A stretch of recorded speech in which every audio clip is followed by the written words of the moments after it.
Buenos días a todos. Muchísimas gracias por haber venido, por haber venido también en un día tan complicado desde el punto de vista de la movilidad y también, por supuesto, muchísimas gracias a todos los que estáis siguiendo o vais a seguir, mejor dicho, esta presentación a través del streaming.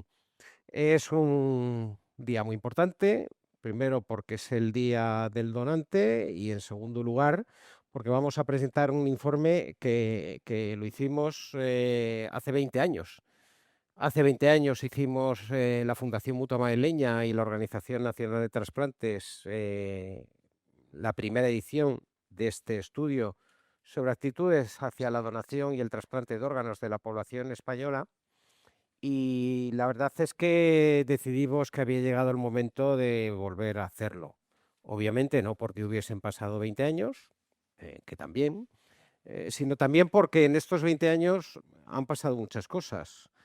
Ha habido una pandemia, ha habido dos crisis económicas, nos hemos enfrentado a la gran irrupción de las redes sociales y a una masiva digitalización de nuestra sociedad.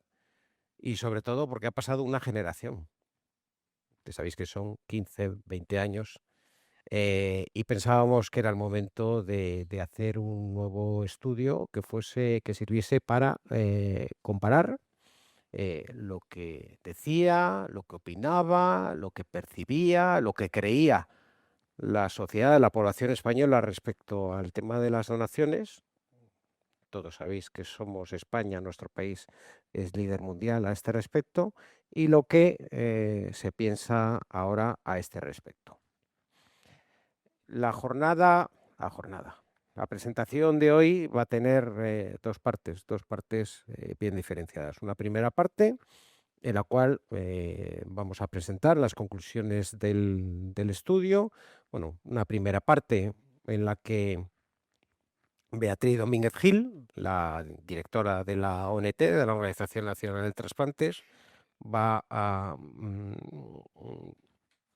señalar cuál es el estado de la cuestión de los trasplantes en nuestro país y a continuación Jorge López, que es el investigador principal del estudio que hemos desarrollado y que hemos encargado a la organización, a la Universidad Pública de Navarra, va a presentar las conclusiones, ¿no? Luego, a continuación, cuando termine la presentación del estado de la cuestión y del estudio, vamos a tener un coloquio que yo creo que va a ser muy relevante, ¿no? Y muy relevante porque al final, en la primera parte vamos a hablar de números, Beatriz va a hablar de números, pero luego en esa segunda parte le vais a poder poner cara y nombres a esa situación que vivimos en nuestro país de lo que son los trasplantes, de lo que significan, de lo que representan y de la influencia que tienen iba a decir en cambiar la vida de las personas, pero es que es muchísimo más. Es realmente en la supervivencia de las personas. En ese coloquio que moderará Beatriz estarán Elena Arceaga, que es la presidenta de la Federación Española del Hígado, y lo hará en calidad de representante de las asociaciones de pacientes trasplantados, Óscar González, que es hermano de una donante, y Carmen Gijón, coordinadora de trasplantes del Hospital Universitario de Toledo, que es la coordinadora de trasplantes que apoyó a la familia de Óscar González durante el proceso de donación. Eh, yo creo que van a ser todas, estoy seguro de que van a ser todas unas experiencias que van a evidenciar muy claramente y mucho más allá eh, de lo que representan las palabras de qué es de lo que estamos hablando.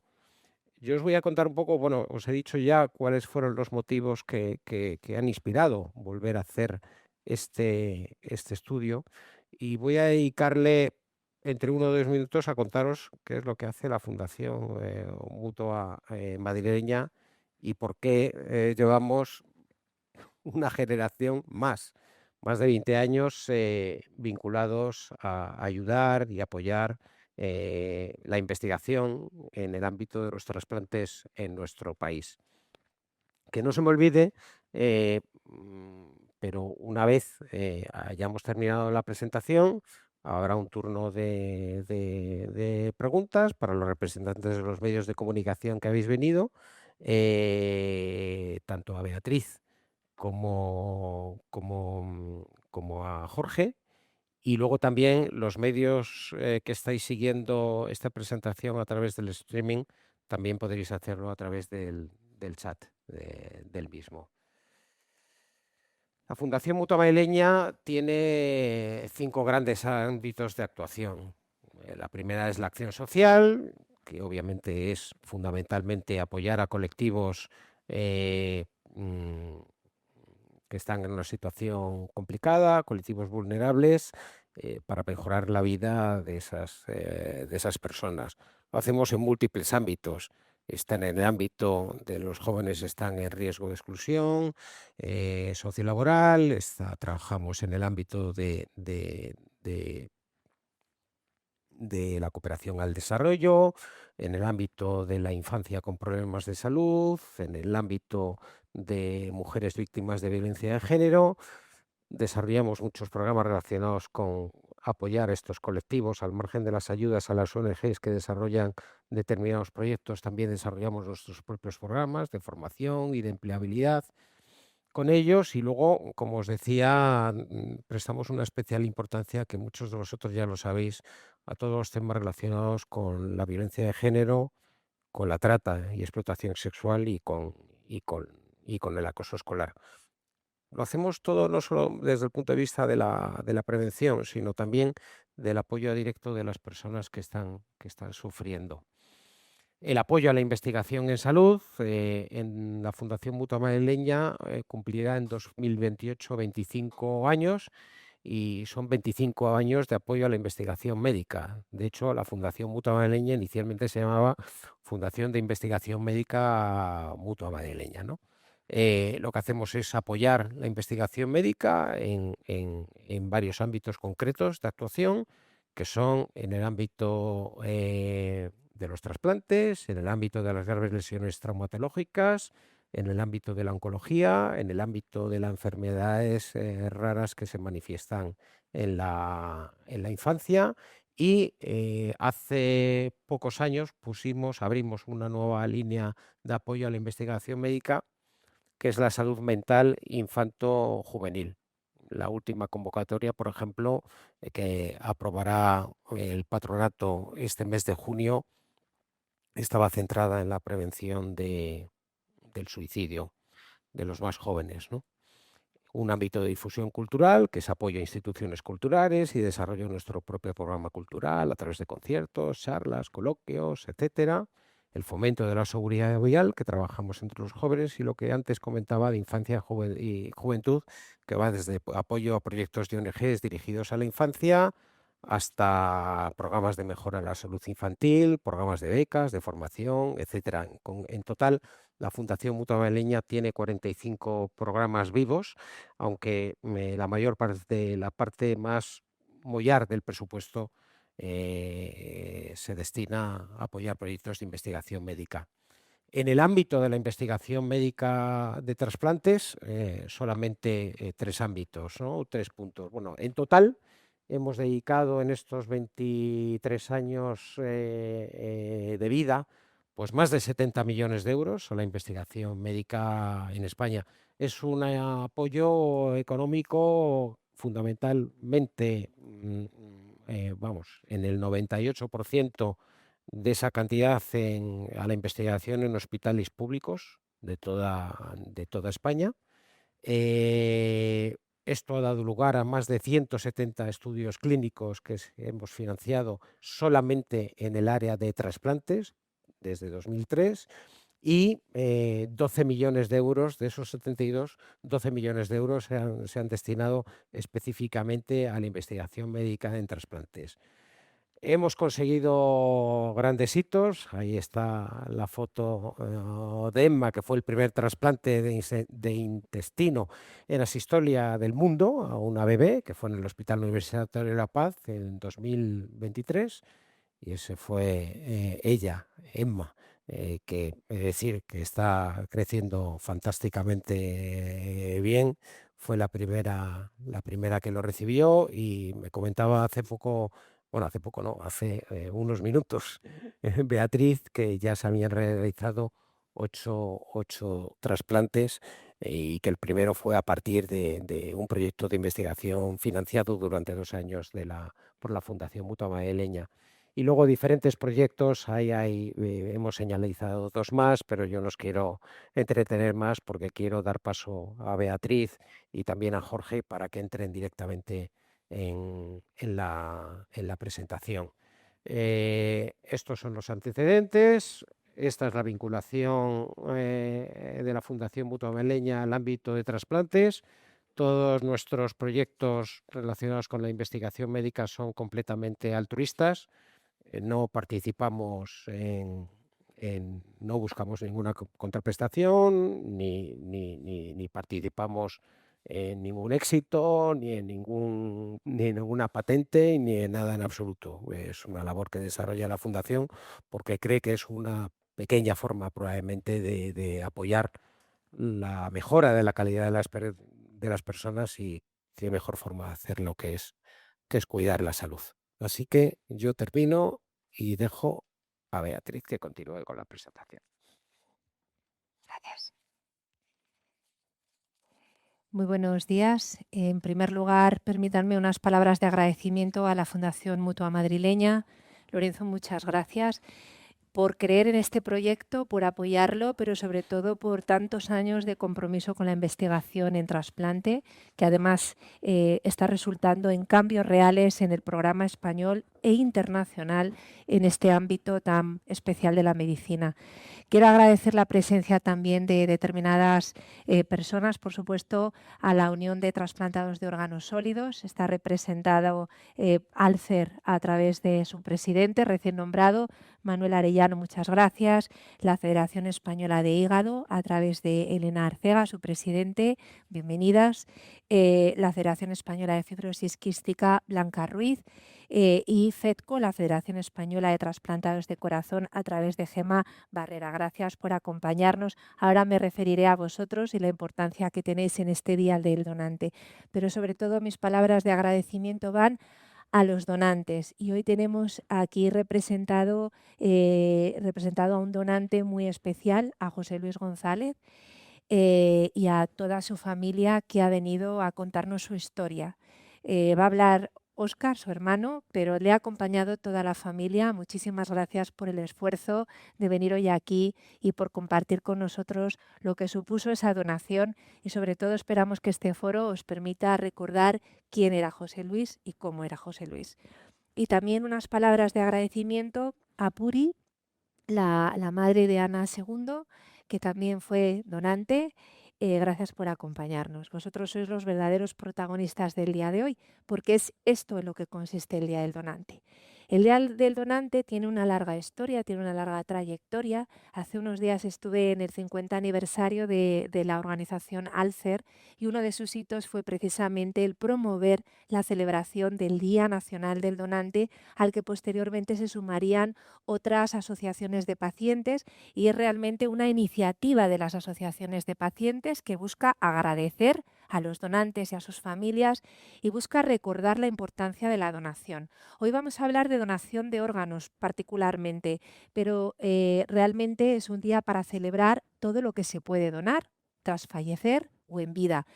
Tras fallecer se puede donar órganos, se pueden donar muchísimos tejidos, los tejidos, tejido osteotendinoso, tejido ocular, tejido vascular, tejido valvular, que ayuda a miles de personas cada año en nuestro país.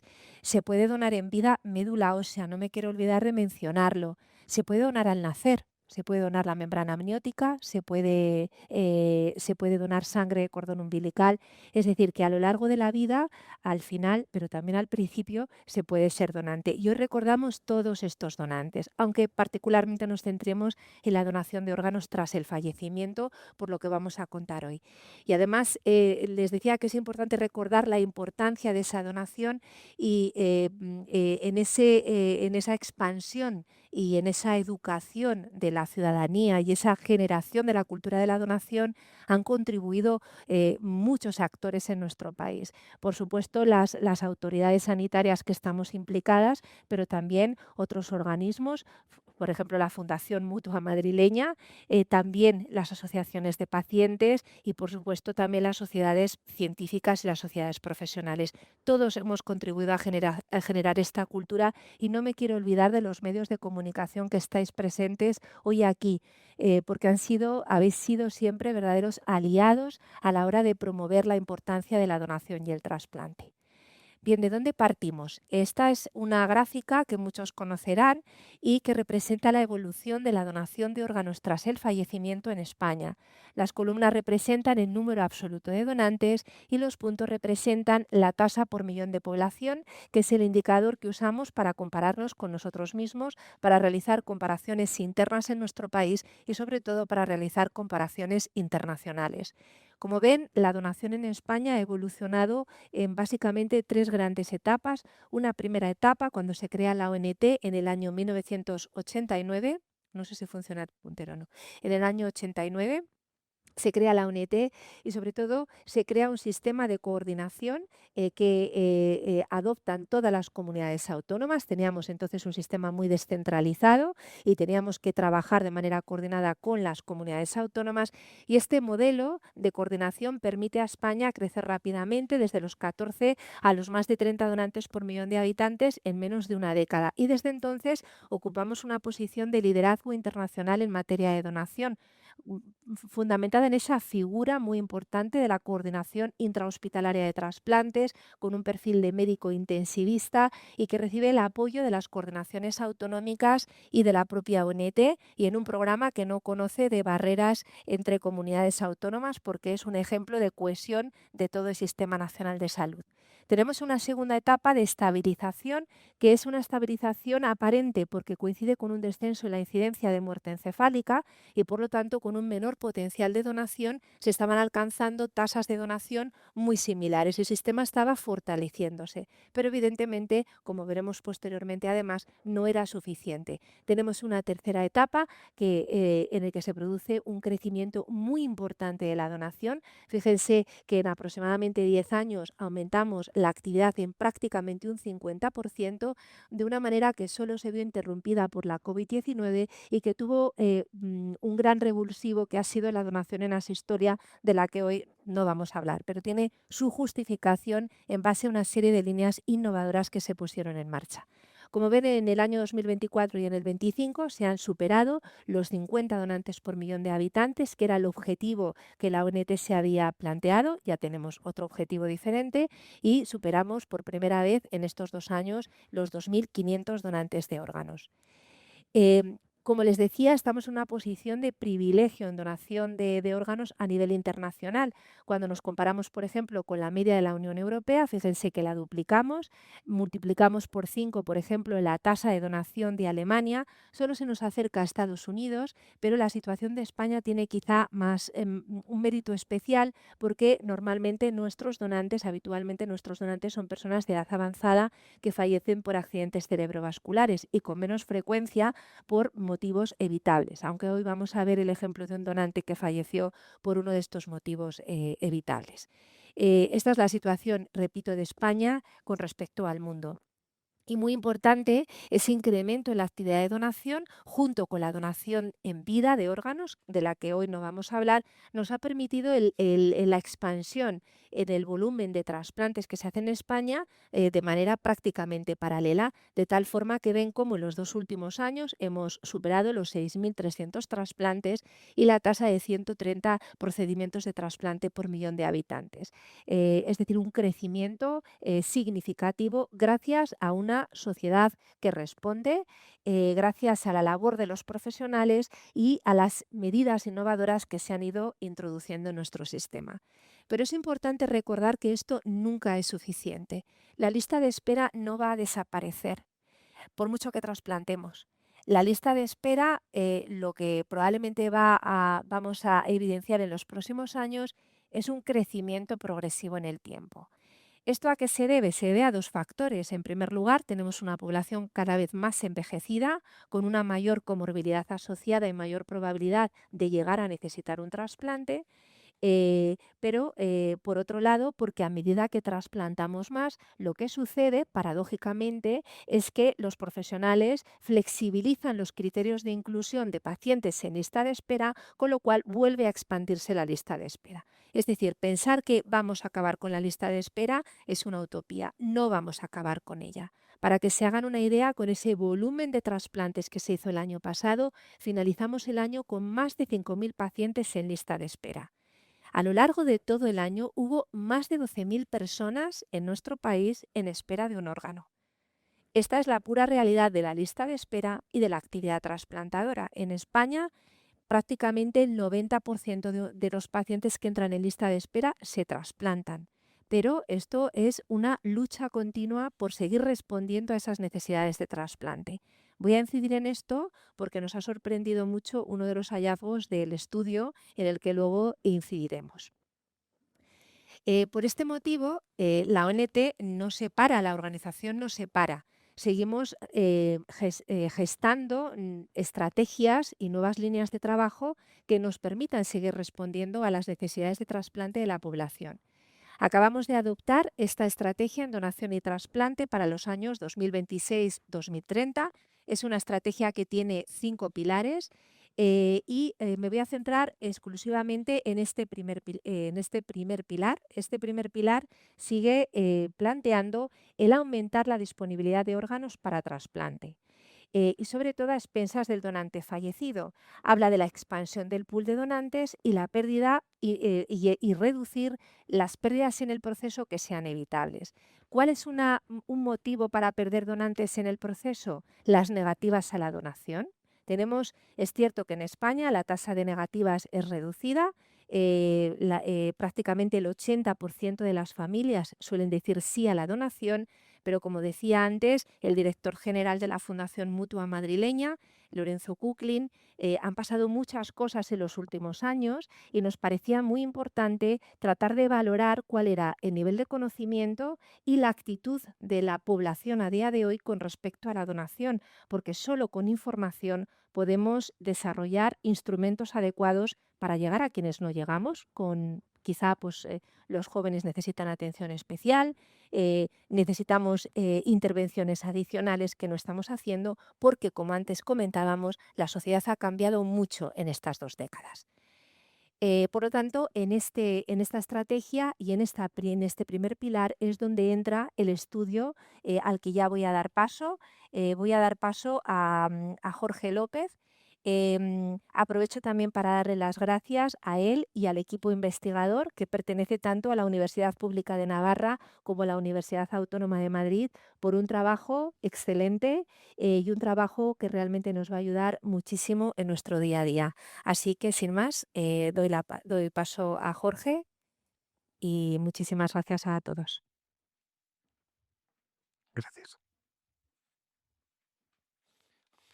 Muchas gracias. Bueno, lo primero, yo creo que es un privilegio, me siento un privilegiado en nombre del equipo de poder estar aquí en este espacio en el cual se rinde homenaje a quienes realmente son el núcleo de todo este proceso de donación y trasplantes, que son los donantes y sus familias. Muchas gracias a la Fundación Mutua Madrileña por su apoyo y por crear este espacio, y también, como siempre, a la Organización Nacional de Trasplantes, que contribuye a estructurar todas las personas que trabajamos en este ámbito, ya sea en investigación o ya sea en la actividad clínica. Debo confesar que estoy un poco emocionado. Hemos tenido un encuentro absolutamente improvisado, informal, en el cual yo creo que se va a reproducir o se ha reproducido el debate que habrá después entre personas trasplantadas, familiares de donantes, profesionales de la coordinación, Y realmente la donación es siempre una sorpresa muy grata. Hemos tenido un intercambio de experiencias y de expresiones que realmente nos ha llegado al corazón a todos y que probablemente se va a poder reproducir después. En este sentido también yo diría que aquí en esta sala hay una especie de representación en formato micro de lo que es la familia de la donación. Aquí están todas las entidades civiles e institucionales que de alguna forma contribuyen a este excelente resultado. Por una parte, por supuesto, los donantes y sus familias, las personas trasplantadas, los profesionales de los medios de comunicación, que es muy importante recalcar que sois absolutamente protagonistas de este éxito con la creación de un clima de confianza, y los profesionales sanitarios. Entonces, muchos de los resultados que ahora veremos en realidad lo que ponen de manifiesto es que esta alianza es la que permite que la donación tenga en España los resultados que estamos alcanzando. Bueno, yo creo que hemos creado un ambiente de expectación que ya conviene ir resolviendo, y entonces vamos a ir pasando un poco a la exposición de los resultados fundamentales del estudio. Bien, como decía Lorenzo, en el año 2006 realizamos uno de los estudios de actitudes de la donación en la población española. Hay estudios anteriores, pero digamos que esta comparación es muy interesante porque también, como decía Beatriz, tener información sobre lo que sucede con la población es imprescindible para que podamos tomar decisiones. Este tipo de estudios son estudios que requieren muchos recursos porque nosotros habitualmente recogemos mucha información. Recogemos información sobre opiniones sobre la donación y el trasplante, pero también cuestiones que tienen que ver con aspectos de los propios valores, de los posicionamientos en distintos ámbitos, las características sociodemográficas, y luego realizamos un conjunto de análisis, algunos de los cuales describen las opiniones y otros que tratan de ver cuáles son los perfiles o cuáles son las diferencias.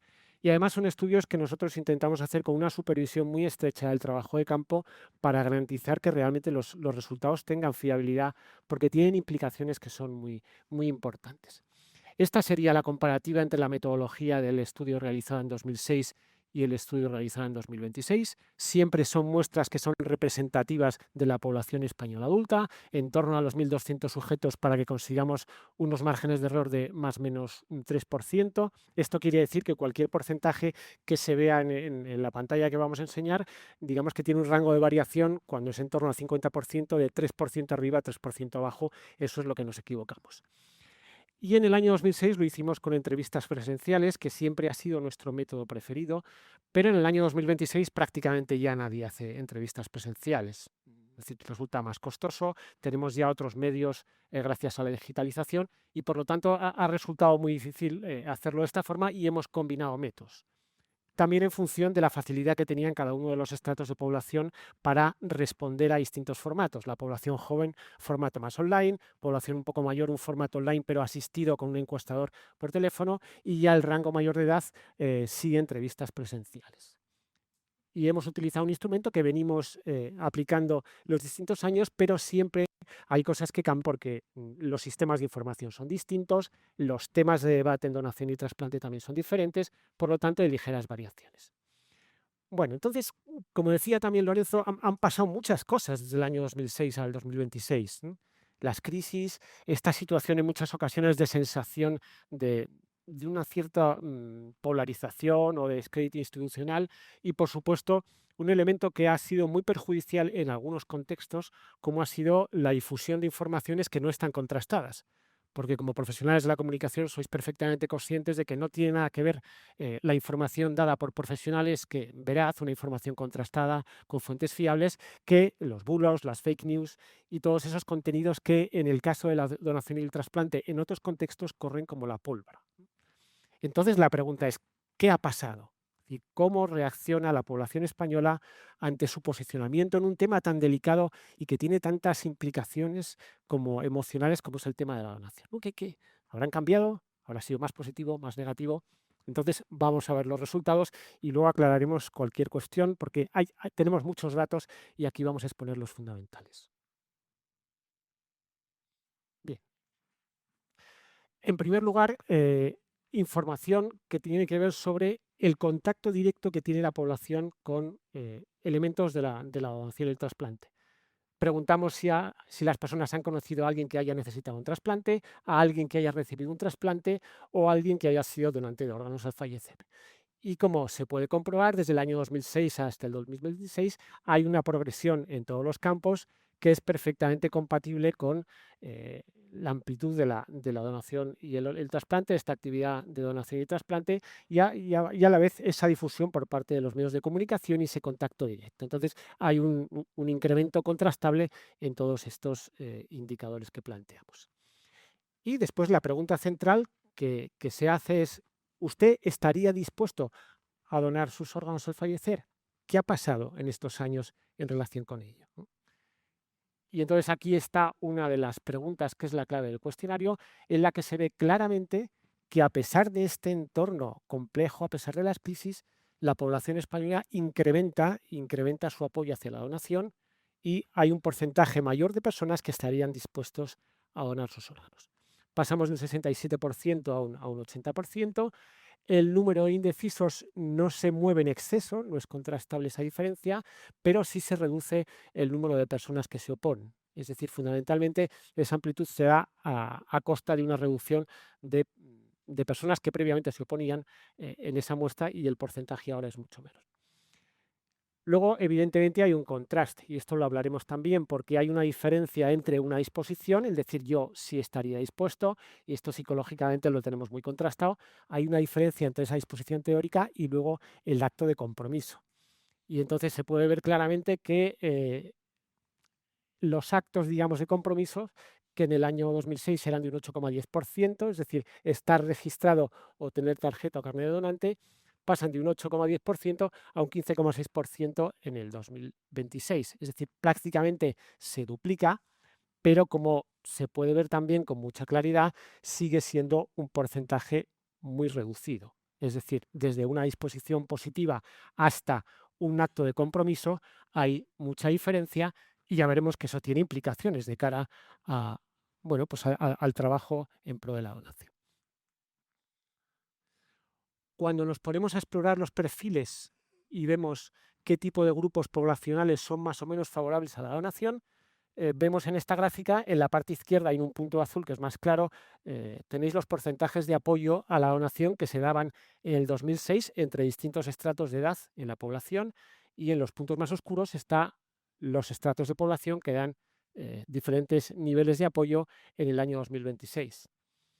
En el año 2006 había una clara diferenciación en función de los estratos de edad, de tal forma que los estratos de más edad tendrían a ser más reticentes, pero esa diferenciación desaparece, se difumina en el año 2026. Es decir, el apoyo a la donación pasa a desarrollarse de una forma mucho más uniforme y desaparecen esas diferencias en términos de los estratos de edad.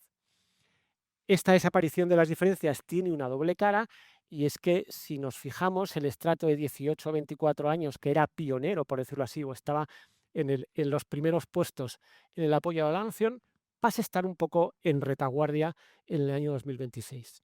Y esto es una cosa a la que tenemos que prestar atención, porque no significa que sean menos favorables a donar, pero sí que están un poco quedándose rezagados, y cuando analizamos un poco el perfil de los jóvenes, vemos que hay un poco más de desinformación, menos vinculación institucional, una peor valoración de la atención sanitaria, con lo cual es un grupo que sería interesante monitorizar. ¿Qué razones expresan las personas que han decidido que serían donantes? Pues hay una evolución muy interesante del año 2006 al año 2026, y es que se mantienen o se incrementan aquellas cuestiones que tienen que ver con la solidaridad y con la empatía. Cuando hablamos de conductas altruistas o de conductas solidarias, hay varios grupos de motivos fundamentales. Unos tienen que ver con lo que llamamos el altruismo simple o genuino, donde uno da sin esperar nada a cambio, y otro tiene que ver con cuestiones que trabajan con la reciprocidad. Yo te doy porque espero que se me dé algún día, o yo doy porque espero conseguir algo. Y lo interesante, extremadamente interesante, es que se incrementan las razones que tienen que ver con la solidaridad y la empatía, y se mantienen o descienden incluso aquellas razones que tienen que ver con la reciprocidad. Es decir, hay un mayor énfasis en el altruismo genuino, en las razones que la población expresa para querer donar. ¿Qué sucede con las razones para no donar? Es decir, las razones que alegan las personas que dicen que no serían donantes. Pues vemos que hay una reducción de las razones. fundamentalmente aquellas que tienen que ver con, bueno, pues con algunos temores que con un poco de información son fáciles de refutar, como miedo a la mutilación o deformación, las dudas sobre la utilidad de los trasplantes. Es decir, el progreso en la información y la información de calidad en el contexto español lo que hace es que esas razones que son de carácter más instrumental se vayan disminuyendo. Pero, sin embargo, persisten algunas razones que tienen más que ver con el ámbito afectivo y racional, y corresponden a ese conjunto de personas que probablemente no tienen esas razones muy formalizadas, ¿no? Que prefieren evitar hablar de un tema. Y eso de algún modo es un elemento común, porque cuando preguntamos sobre las razones del no, nunca conseguimos que en un cuestionario esas razones realmente tengan puntuaciones altas. ¿Y qué pasa con los indecisos? ¿Qué razones alegan los indecisos? Pues aquí tenemos algunos porcentajes de las razones fundamentales. Hay un grupo, más o menos un tercio, que dice que sí que donaría, pero bajo determinadas condiciones. Si fuese una persona de mi familia, si fuese, por ejemplo, para salvar la vida de un niño. Es decir, son personas que están muy próximas a donar. Probablemente el saber y el reafirmar esa utilidad de la donación probablemente les empuja a llegar a donar. Lo mismo con ese 31,6%, que son prácticamente donantes y sencillamente afirmando que la donación tiene utilidad, están dispuestos a hacerlo. Hay personas, un 17,1%, que sencillamente es una cuestión de inercia, no lo he pensado, no me lo he planteado, me da pereza. Un 11,2% que necesitarían una información más clara sobre todo el procedimiento para poder inclinarse, un pequeño porcentaje que se autoexcluye, probablemente de forma errónea debido a cuestiones de edad, cuando ahora, como señalaba Beatriz, digamos, los rangos de elegibilidad de la donación cada vez son más amplios y entran personas más mayores, y luego otros que ya están muy cercanos de las personas que no donarían con creencias de carácter más irracional o más vinculadas a cuestiones de carácter afectivo. Más cuestiones importantes y esto es interesante que contrastemos con las cifras que daba Beatriz en relación con la evolución de las cifras de espera. Una de las cosas que hemos visto en las diapositivas anteriores es que las personas manifiestan un apoyo muy importante a la donación, es decir, están convencidos de su utilidad, están convencidos de que es algo beneficioso. Pero ¿qué pasa cuando preguntamos sobre cosas más específicas, como por ejemplo la escasez de órganos? Una de las cuestiones que se evidencian es que la mayor parte de las personas, un 50 y pico por ciento, desconoce que hay escasez de órganos en España. Un 42% sí lo sabe. Y esto es un elemento importante porque sabemos que la escasez y el saber que podemos contribuir todos a resolver un problema mueve a las personas a generar conductas altruistas. Y aquí vemos precisamente ese contraste entre el apoyo afectivo y efectivo a la donación. Es decir, sí, la donación me parece buena, pero el desconocimiento un poco de la necesidad real que existe en España. Esto es perfectamente compatible y complementario con el nivel de percepción sobre donación y trasplante. Esta es una pregunta muy genérica, pero siempre la hacemos para medir un poco el pulso de este clima de opinión. Y podemos ver aquí que el 68,1% se percibe poco o nada informado sobre donación y trasplantes. Es decir, apoyamos la donación, pero no sé muy bien por qué. Probablemente por ese acto de solidaridad y por ese clima de confianza que existe en la sociedad española. Más cosas que son importantes. ¿Se habla de la donación en el contexto familiar? Pues cuando preguntamos si se ha comentado el tema de la donación con sus familiares, vemos que el 60% sí, pero el 40% no. Y cuando ya indagamos y preguntamos, ¿pero su familia conoce la voluntad? Vemos que ese porcentaje baja al 48%. Esto es una parte sustantiva de las personas que querrían donar, no lo han comunicado a su familia y eso tiene consecuencias muy importantes cuando se produce el escenario de la posibilidad de la donación, porque las familias en mayor medida se enfrentan a situaciones donde no tienen un referente claro, no saben qué sucedería.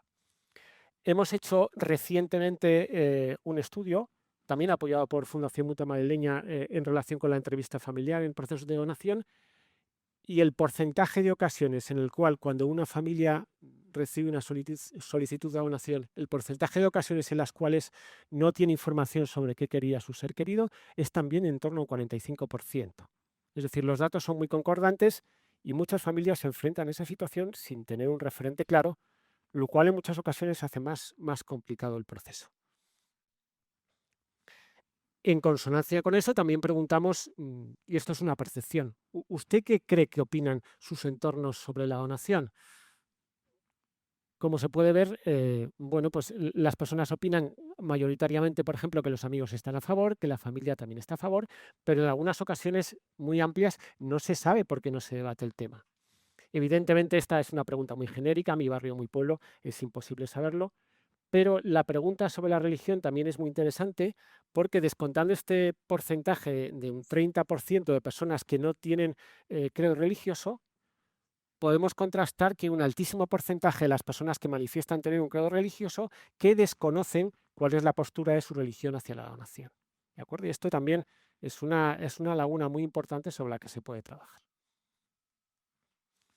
Bueno, y vamos ya concluyendo con algunos datos fundamentales. Lo que decíamos, una cuestión es el apoyo afectivo, el estar dispuesto, y otra cosa es el hacer un compromiso efectivo que permita que uno deje constancia de su posición hacia la donación. Les preguntamos si se conoce el registro de voluntades anticipadas o el testamento vital, tiene varios nombres, y como puede verse hay un incremento del 2006 al 2026 en ese conocimiento, pasamos de un 39 a un 57%, y cuando preguntamos si las personas estarían dispuestas a registrarse, en el año 2006 era un 62% y hay un leve aumento, contrastable en cualquier caso, al 69% actualmente. Pero, como puede verse, estamos hablando de un 80% de personas que quieren donar.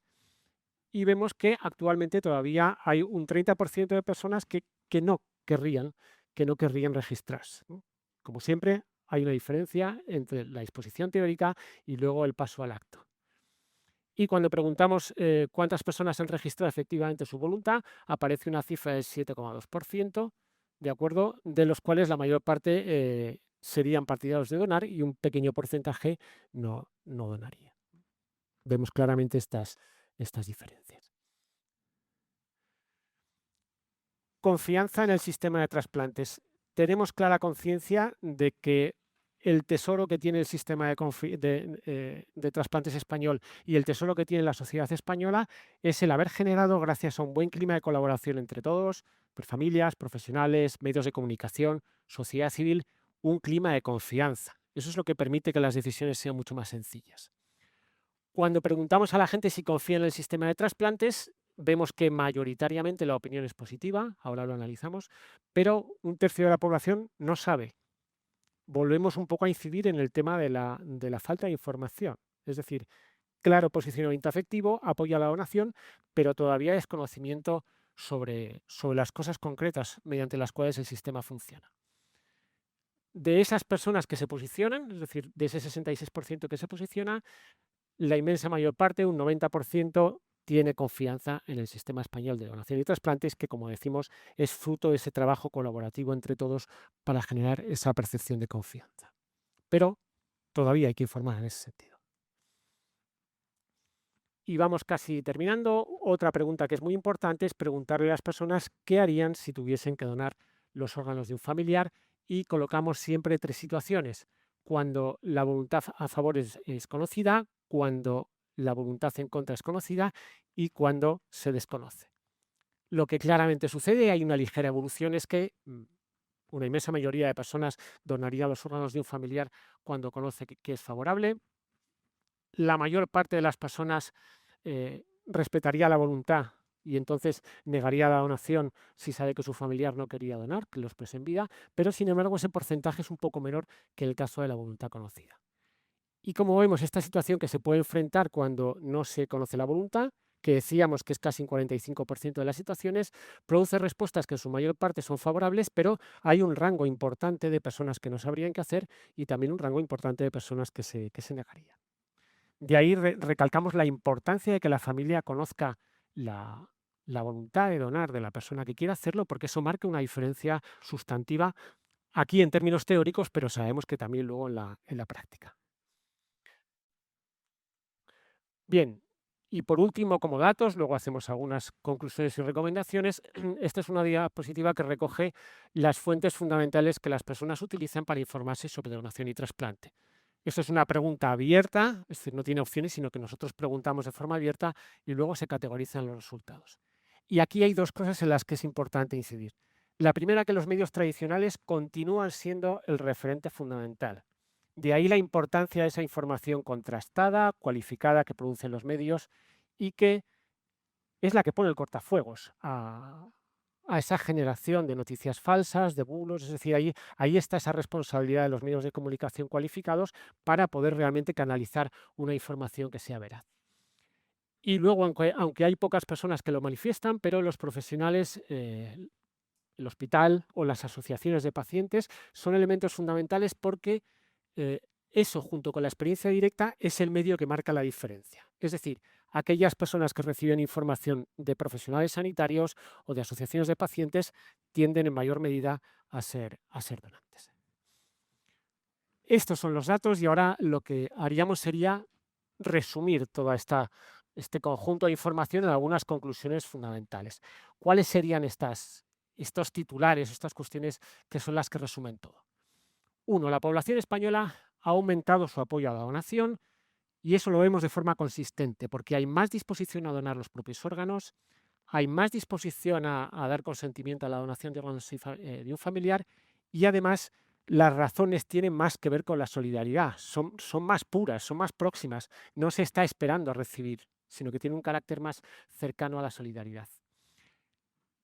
Afectivamente la población está muy bien posicionada, pero falta información.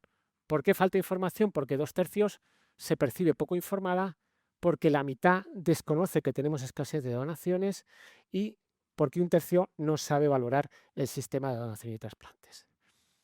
Y por último, una parte muy importante de la población no ha transmitido su voluntad a sus familias, lo que, como señalábamos, tiene muchas consecuencias de cara al escenario del consentimiento familiar si esa situación se produce. Siendo muy sintéticos, ¿qué recomendaciones se generarían a partir de ese estudio? En primer lugar, hacia la población, hacia la ciudadanía, muy importante comunicar la decisión a la familia, insistir en que quien quiera donar, que lo comunique por favor a sus familiares, porque eso hará que sea todo mucho más fácil en un momento que es de gran incertidumbre y de gran sufrimiento. Resolver dudas.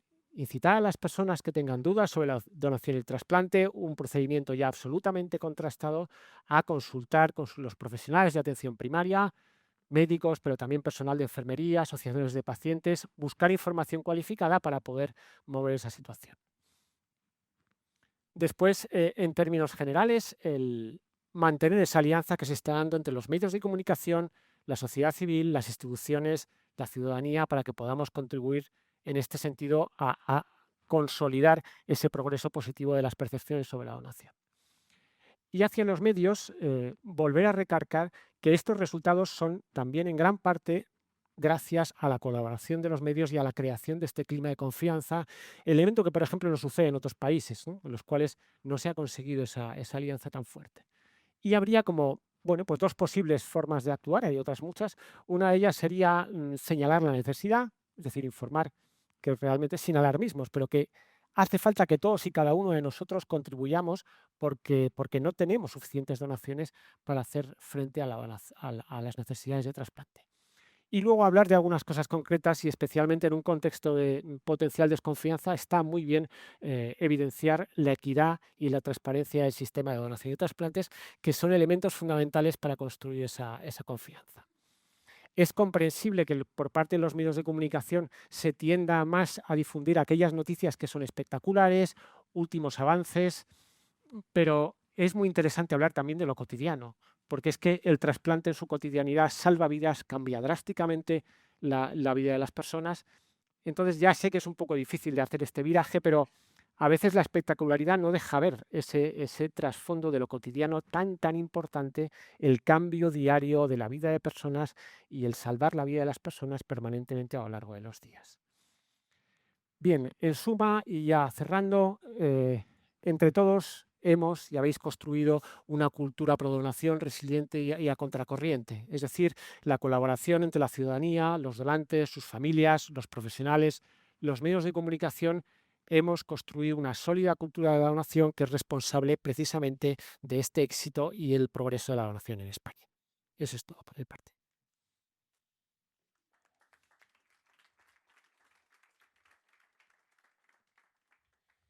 Bueno, muchas gracias, Beatriz, por esa radiografía perfecta sobre el estado de la cuestión y muchas gracias, Jorge, por este diagnóstico tan claro de la percepción, de la opinión y de las actitudes de las personas con respecto a la donación en nuestro país. Vamos a abrir, como antes os decía, antes del coloquio, vamos a abrir un pequeño turno de preguntas, tanto a los que estáis aquí como a los que están en fuera, que iré viendo a través del streaming si llega alguna.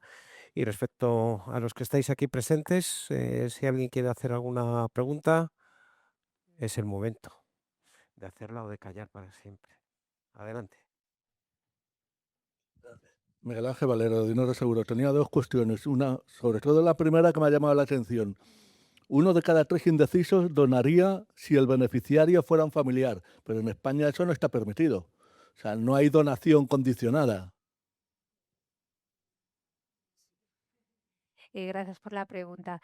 Efectivamente, en España y en la mayor parte de los países, la donación tras el fallecimiento no puede ser una donación dirigida a una persona en particular.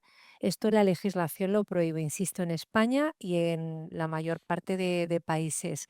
Esa donación dirigida es habitualmente la que ocurre con el donante vivo. El donante vivo, evidentemente, sí puede dirigir la donación a la persona que quiere, aunque también existe la figura del donante altruista, en el que una persona dona un órgano a un extraño y también se aplica el mismo criterio de que no se puede seleccionar la persona a la que va dirigida.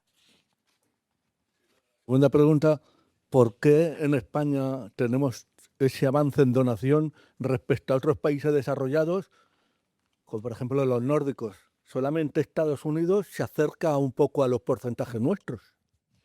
Por una parte, hemos visto que tenemos un posicionamiento a la donación extraordinariamente favorable, tenemos una sociedad que responde. En segundo lugar, tenemos un sistema sanitario público y de carácter universal, que es cierto que también es compartido con muchos vecinos europeos, pero tenemos sobre todo un modelo organizativo que es lo que se conoce internacionalmente como el modelo español de trasplante, lo que he comentado antes, esos equipos de coordinación de trasplante dentro de los hospitales liderados por médicos intensivistas y que por lo tanto están en una posición privilegiada para generar también la cultura de la donación dentro del hospital y para identificar posibles oportunidades de donación, porque es raro fallecer pudiendo ser donante. Este es un elemento básico de nuestro modelo que van copiando los países. De hecho, muchos países han empezado a mejorar sus tasas de donación en gran medida porque van incorporando elementos del modelo español. Lo que pasa es que España va muchos años por delante de otros países. Y además en los últimos años hemos introducido otras nuevas formas de donación. La donación en asistolia se ha desarrollado, por ejemplo, en España, no solamente organizativamente, sino también tecnológicamente, de una manera mucho más acelerada que en otros países de nuestro entorno. Por otro lado, también hemos aprendido a trasplantar con éxito órganos de donantes complicados, porque habitualmente son los donantes que tenemos. Trasplantamos órganos de donantes de edades avanzadas o muy avanzadas, cosa que hacen menos en otros países, y cuando aparecen donantes con nuevas condiciones o patologías, pues también hemos encontrado la forma que de manera segura para el receptor esos órganos se puedan trasplantar. Por ejemplo, hace poco ya hemos publicado el protocolo de trasplante de órganos de personas VIH a receptores VIH, porque en base a la evidencia científica disponible sabemos que lo podemos hacer con seguridad.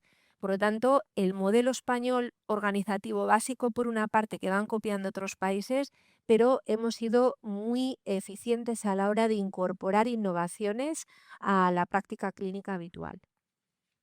Pero hay un motivo que Beatriz no ha dicho explícitamente, y es que en España contamos con la Organización Nacional de Trasplantes, que efectivamente es un engranaje experimentado o desarrollado y que realmente es lo que permite, junto con las personas que son protagonistas en los dos ámbitos, de los donantes y del Sistema Nacional de Salud, que permite que esos números, que luego vamos a poner caras, pues sean un éxito.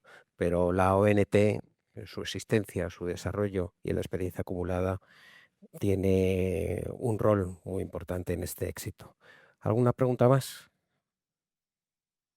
por aquí?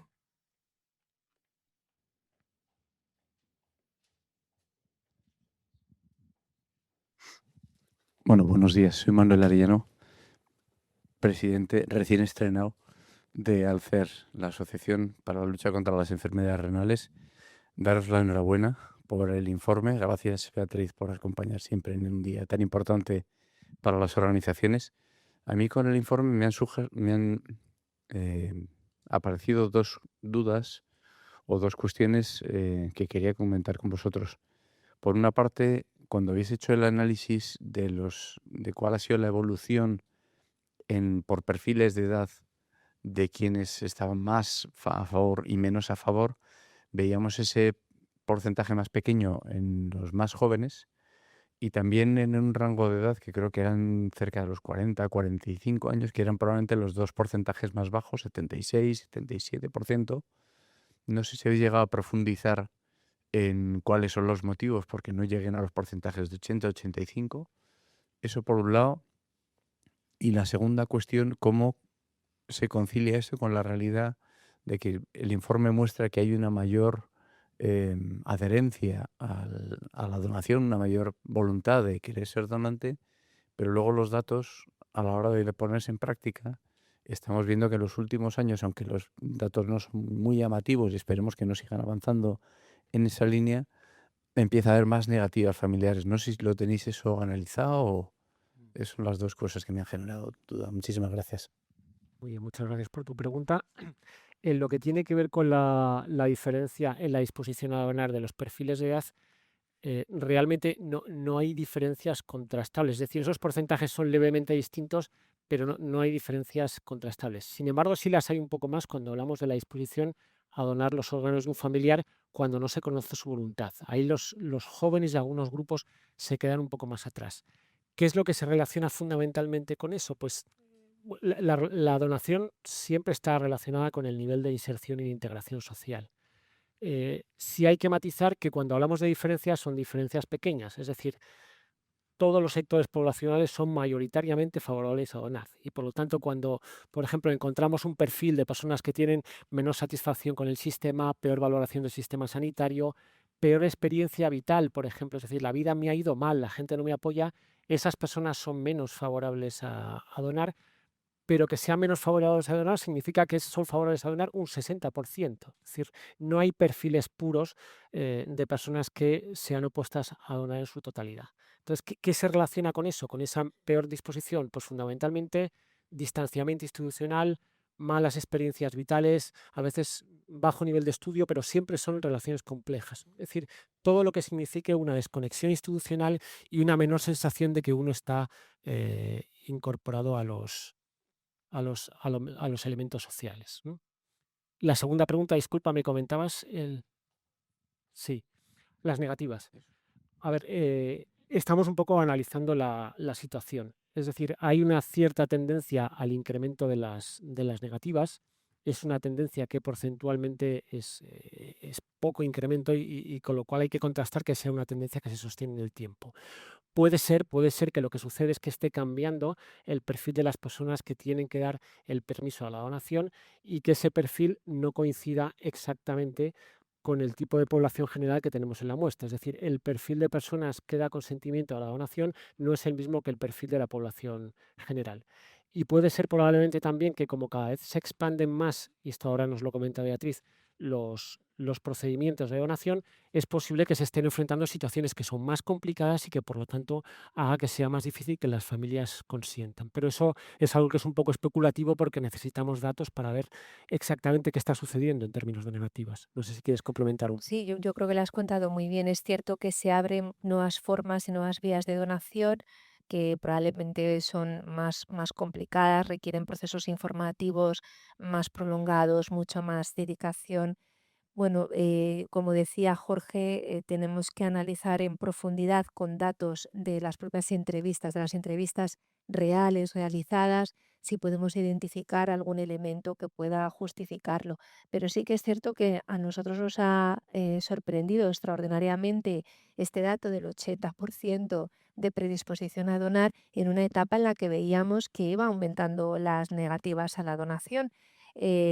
Como bien decías tú y como comenta Jorge, bueno, son porcentajes que no son preocupantes, pero que vigilamos y evidentemente este análisis que hacemos era fundamental también para saber a qué población tenemos que llegar. El haber identificado determinados subgrupos que a lo mejor requieren un enfoque informativo o educativo diferente o al que tenemos que llegar a través de otros medios. Estas son cuestiones que nos van a permitir desarrollar estrategias mucho más refinadas. Con el tema de los jóvenes, si la parte comunicativa podría, ese lenguaje que tienen diferente, que ya todo es bro, literal, obvio, 100%, que a mí desde luego se me escapa el 80% de las cosas.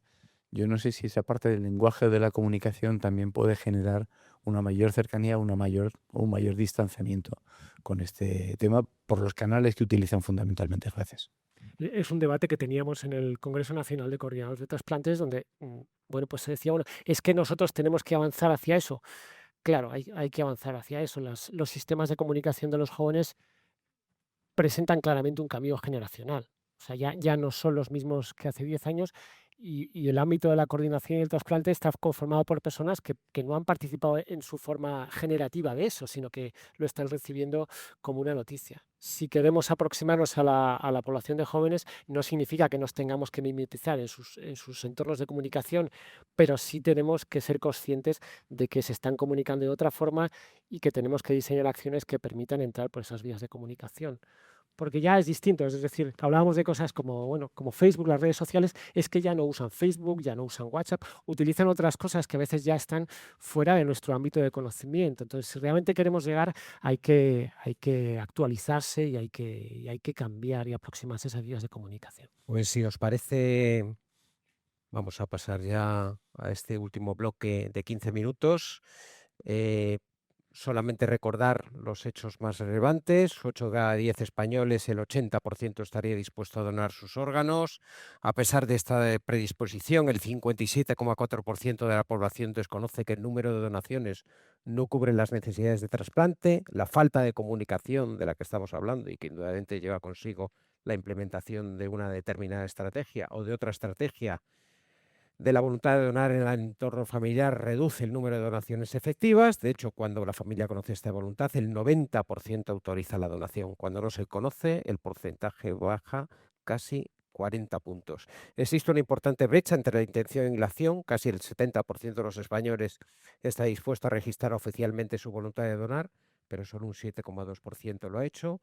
Y Dilo en casa es el hashtag, es la llamada de acción de la Fundación Mutua Madrileña y de la ONT para fomentar la conversación en familia del deseo de ser donante, que ya hemos visto que es una cuestión relevante. Nosotros, por nuestra parte, que tenemos más de 10 millones de asegurados, vamos a impulsarla de una forma clara y de una forma decidida. Así que, si os parece bien, pasamos al coloquio del Día Nacional del Donante. Como dije inicialmente, van a participar Elena Arceaga, presidenta de la Federación Española del Hígado y representante de las asociaciones de pacientes trasplantados, Óscar González, hermano de donante, Carmen María Gijón, coordinadora de trasplantes del Hospital Universitario de Toledo, y Beatriz Domínguez Gil, directora de la ONT, que lo va a moderar. Ya. Vamos con ello.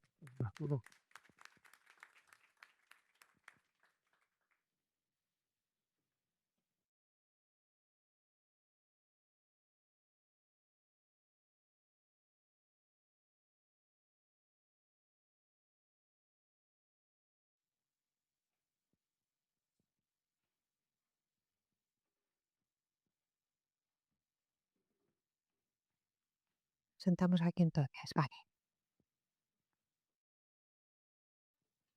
Bueno, pues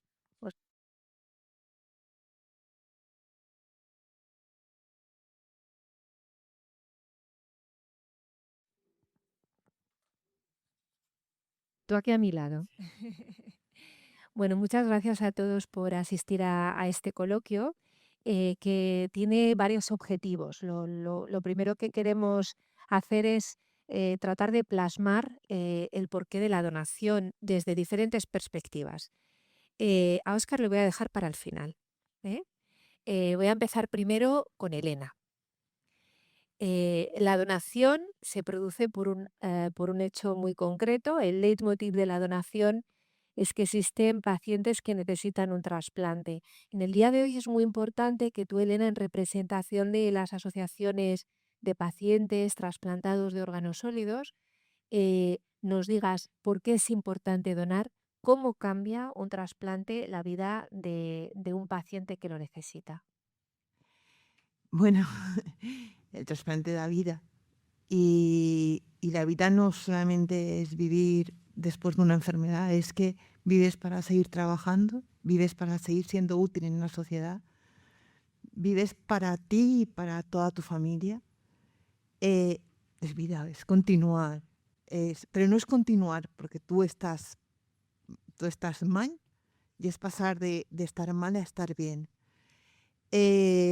Hablaba con mis compañeros hace un momento. Estamos bien, o sea, las personas trasplantadas están bien, pero siguen con medicación, siguen con un problema que queremos que se siga viviendo, o sea, que se vea que son personas trasplantadas con medicación, que son personas que pueden tener problemas a causa de la medicación, aunque para ellos vivir es lo único que les importa y lo único que tienen es gracias. O sea, es un sentimiento de gratitud tan importante, tan maravilloso que es yo creo que dan gracias día a día. Hablábamos celebran con el órgano, con el donante, celebran logros, ¿no? O sea, he sido madre, es una celebración que lo hacen con el donante. He subido un monte, es una celebración que hacen con el donante. O sea, es como que le dan gracias al donante por cada logro que logran llegar a cabo con esta nueva vida, porque son útiles, que creo que es lo más importante. Muchas gracias, Elena. Transforma, por lo tanto, la vida del receptor, de la receptora. Hablamos de años de vida, hablamos de calidad de vida, de esos logros que les permite el trasplante. Has dicho algo muy importante, que es también una curación para el entorno familiar, porque hay que recordar siempre que cuando una persona está enferma, también la familia está enferma, con ese miembro de la familia que sufre. Así que el trasplante es totalmente transformador. Tengo a mi izquierda y a mi derecha a dos personas muy importantes en el día de hoy. Voy a empezar contigo. Carmen es coordinadora de trasplantes en el Hospital de Toledo. Y Carmen, en su función y en su día a día, tiene que hablar con familias que están en un momento de pérdida. ¿Qué significa para ti la donación? Y te lo pregunto genéricamente desde un punto de vista profesional, pero también para ti como persona, ¿qué es lo que te aporta? Porque muchas veces me dicen, tiene que ser el peor de los momentos para un coordinador. Y a mí muchas veces me decís que es probablemente el de la parte al final más satisfactoria para vosotros. Cuéntamelo. Sí, es un pilar fundamental para mí como profesional, como enfermera. Supongo que para mi compañera Marisa, que es médico, le pasará igual. Estar ahí, porque al final el dolor que hay aquí, que hay mucho dolor, es algo muy íntimo también. Y nosotras, las coordinadoras, estamos acompañando a las familias en ese dolor, siendo muy conscientes de que no podemos paliarlo, no podemos hacérselo más fácil, no podemos consolarlos, pero estamos acompañando. Y que nos permitan acompañarles en este momento es personalmente y profesionalmente, formarte para eso, prepararte para eso, marca la diferencia. Y te llevas tanto, se lo decía antes a ellos, que marchen del hospital después de una donación, cuando ya voy a decirles, hemos terminado, está todo bien, que se vayan dándote las gracias. Me parece como, si es que soy yo la que te tiene que estar dando, somos nosotros los que os tienen que estar dando las gracias. Que os marchéis dándonos las gracias a nosotras por acompañaros en ese momento, nos quedamos sin palabras. Pues nada, Óscar, te tenía que haber puesto aquí al lado de Carmen. Le voy a cambiar. Ponte yo al lado de Carmen. Bueno, Óscar, Muchas gracias, Carmen, por lo que nos has contado y ahora el protagonista de hoy eres tú en representación Es mi de tu hermano, hermano sí. y de tu familia. Así que lo primero que quiero preguntarte o pedirte, Óscar, es que nos hables de tu hermano y que claro, que quieras decirnos de quién era José Luis, de cómo era, cómo consideras que y por qué creéis que también la donación fue importante en su final y cómo eso también pudo ser importante para vosotros, para la familia. Pues, a ver, perdonad si me emociono un poco al hablar de mi hermano. Es que tienes a Carmen ahí, que ya te acompaña también ahora. Era muy buena persona. Sí, era muy Tuviste buena muchísimo persona. acompañamiento. Ujú. eh, eh, tenía Mm. era una persona que pasaba desapercibida, pero siempre dispuesto a ayudar, siempre dispuesto a... O sea, estaba para todo el mundo menos para él. Y como digo yo, se fue hasta yéndose a... Pues se fue haciendo el bien. Se fue donando en una cena familiar. Nos lo comunicó, dijo que si algún día, pues hablando de los temas tabús, estos que no se hablan nunca en casa, el entierro, no, yo no quiero que me entierren, yo quiero que me tal, pues, pero en plan jovial, festivo y tal, pues yo si me pasa algún día algo, tengo algún accidente, me gustaría ser donante. Ah, lo típico que se dice, no digas eso, lo atraes, le echas un poco la bronca y tal. Y mira, pues vamos a llamarlo por desgracia, pues así ha sido. Así ha sido. Fue su deseo. Tuvo el accidente, se cayó con la bici, se dio un mal golpe que no nos explicamos. Y por suerte sus órganos estaban bien. Y, y ante el deseo ese que era de donar, pues mi madre lo manifestó en cuanto nos comunicó que, que sería una muerte cerebral. Eh, Mi madre recordó en ese momento de caos y Mm. de dolor que José le había dicho que quería ser donante y nada, así lo hicimos. Y la verdad que fue un camino súper fácil. Desde aquí agradecer a todo el hospital de Toledo, a Carmen, a todo el equipo de coordinación, médicos, enfermeros, todo que lo atendieron porque fueron 5 días muy duros, pero muy bonitos y eternamente agradecidos de cómo fue, de cómo pasó y dentro de la tragedia, pues nos reconforta, nos llega a reconfortar toda la situación, como se pudo vivir. Yo creo que no se puede decir de mejor manera. Te quería preguntar dos cosas. Bueno, yo creo que has dicho algo muy importante, que es que tu hermano lo había verbalizado en casa y entiendo Sí. que eso os ayudó en ese momento a tomar la decisión y al garantizar que podía respetar su deseo. Y lo otro que quería preguntarte es eh, qué ha significado para vosotros una vez pasado ese momento, si miráis, si se la vista hacia atrás, qué ha significado para vosotros como familia saber que él fue donante. Independientemente de que respetasteis su voluntad, esa donación a vosotros como familia os ha ayudado de alguna manera. A ver, es verdad que está muy reciente, que todo lo que pasa no te... O sea, creo que nos reconforta un poco, pero lo estamos viendo todavía desde el lado negativo. O sea, no hace 10 meses que ha pasado. Entonces, es como que estamos asimilando, o sea, sabemos que es muy buena acción y muy necesaria y que nos reconforta, pero claro, el dolor de quitarte a un hermano, a un hijo, eh, no te lo llega, o sea, no te lo quita. Te puede recompensar un poco, te puede paliar y eso, reconocerle la labor que hizo, pero es verdad que el dolor no te lo llega a, a recompensar, claro. También te deja el recuerdo de que tu hermano se fue haciendo el bien Sí, que sí, él, sí. lo que él quería. Sí, sí, sí. Bueno, maravilloso. Tu relación con Carmen y con la coordinación de trasplante, ¿cómo os ayudaron en esos momentos?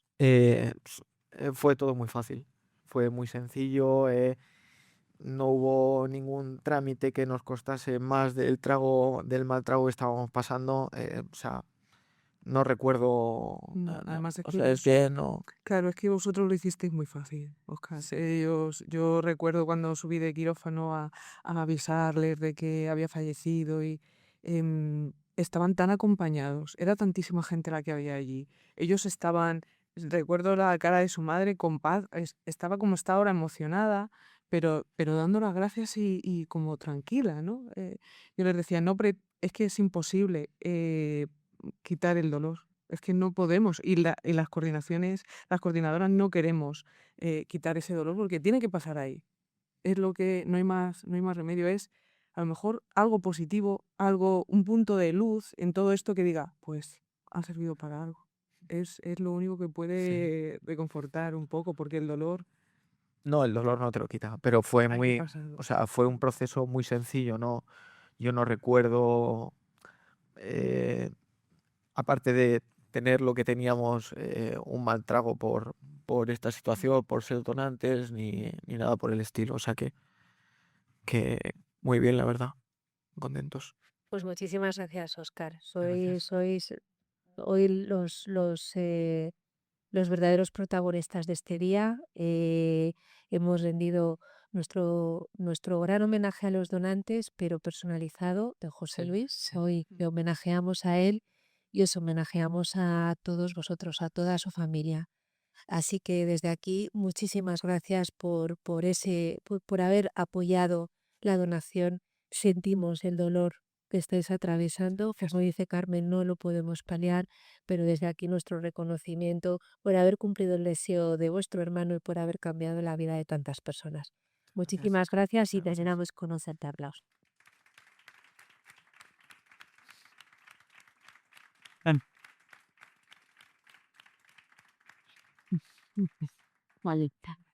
Vale, muy bien.